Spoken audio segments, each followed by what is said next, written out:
Assalamualaikum warahmatullahi wabarakatuh. Bertemu lagi dengan Ibu dalam video pembelajaran Bahasa Indonesia kelas 7.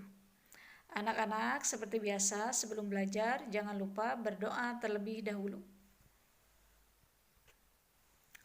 Untuk materi pertemuan minggu ketiga bab 5, yaitu bagian C, menelaah struktur dan kebahasaan puisi rakyat. Apa itu struktur dan kebahasaan puisi rakyat? Berikut struktur puisi rakyat.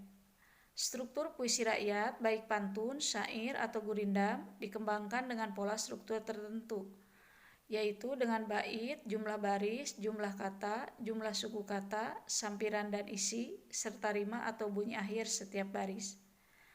Jadi struktur puisi rakyat itu sama dengan ciri-ciri dari puisi rakyat itu sendiri.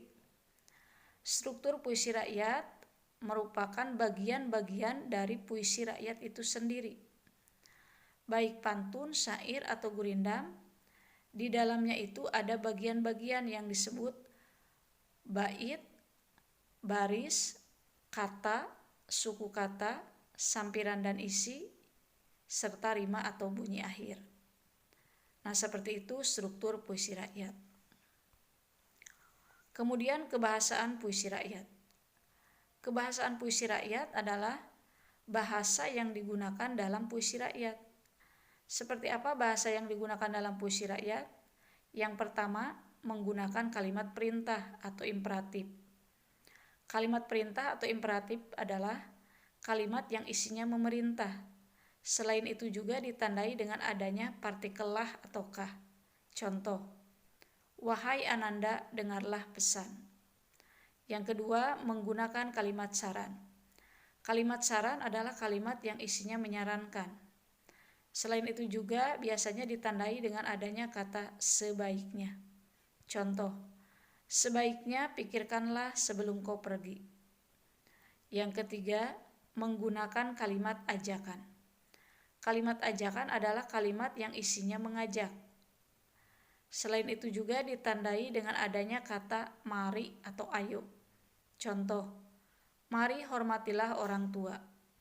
Yang keempat, menggunakan kalimat larangan. Kalimat larangan adalah kalimat yang isinya melarang. Contoh, jangan sampai berbuat salah. Yang kelima, menggunakan kalimat seru. Kalimat seru adalah kalimat yang di dalamnya mengandung ungkapan rasa. Bisa rasa kagum, rasa senang, rasa sedih. Contoh, alangkah indahnya alam Indonesia. Yang keenam, menggunakan kalimat pernyataan. Kalimat pernyataan merupakan kalimat berita.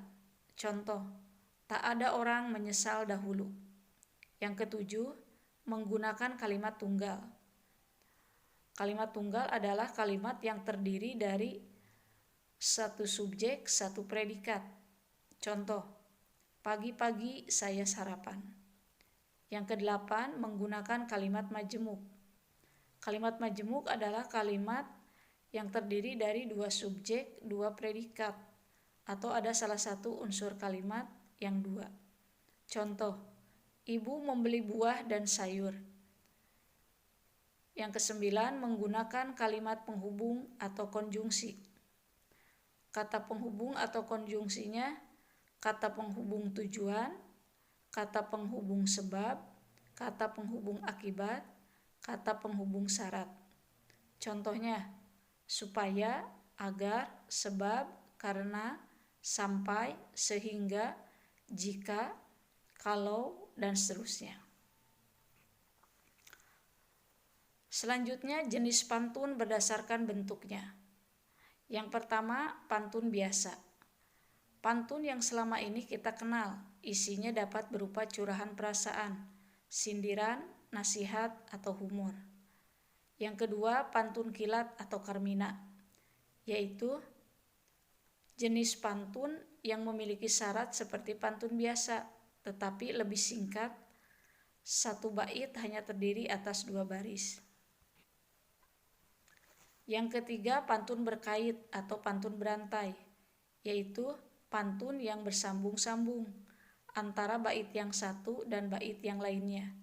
Syaratnya, Larik kedua dan keempat setiap bait pantun harus muncul kembali pada larik pertama dan ketiga pada bait berikutnya. Yang keempat talibun, yaitu pantun yang jumlah barisnya lebih dari 4 baris dan selalu genap. Jenis pantun berdasarkan isinya. Yang pertama pantun anak-anak. Yang kedua pantun muda-mudi. Yang ketiga pantun orang tua. Yang keempat pantun nasihat. Yang kelima pantun jenaka. Yang keenam pantun teka-teki. Contoh menelaah struktur dan kebahasaan puisi rakyat. Bagaimana cara menelaah struktur dan kebahasaan puisi rakyat? Mari kita perhatikan, di sini ada satu contoh puisi rakyat. Kemudian kita telaah. Barang siapa yang kaya raya, ingatlah kepada yang susah sengsara. Mari kita telaah bersama-sama. Hasil telaahannya, kalau dilihat berdasarkan strukturnya, termasuk ke dalam jenis puisi rakyat yang disebut gurindam. Kenapa? Karena ada 2 baris dalam satu bait, bersajak AA. Baris pertama terdiri dari 15 suku kata, dan baris kedua terdiri dari 12 suku kata. Kemudian berdasarkan kebahasaannya, mengandung kalimat perintah, yaitu pada baris kedua yang berbunyi, ingatlah kepada yang susah sengsara. Nah, seperti itu contoh menelaah struktur kebahasaan puisi rakyat.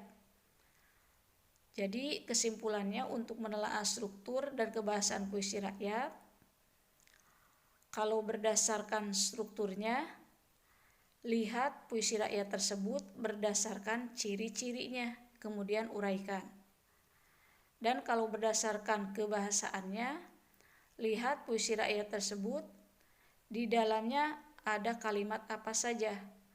Kemudian tunjukkan pada baris mana kalimat tersebut dan bunyinya seperti apa, dicatat. Begitulah cara menelaah struktur dan kebahasaan puisi rakyat. Untuk lebih jelasnya, supaya kalian lebih memahami, silakan kalian pelajari kembali file materi yang Ibu bagikan melalui WA Group. Jangan lupa belajar di rumah dan tetap semangat. Terima kasih. Wassalamualaikum warahmatullahi wabarakatuh.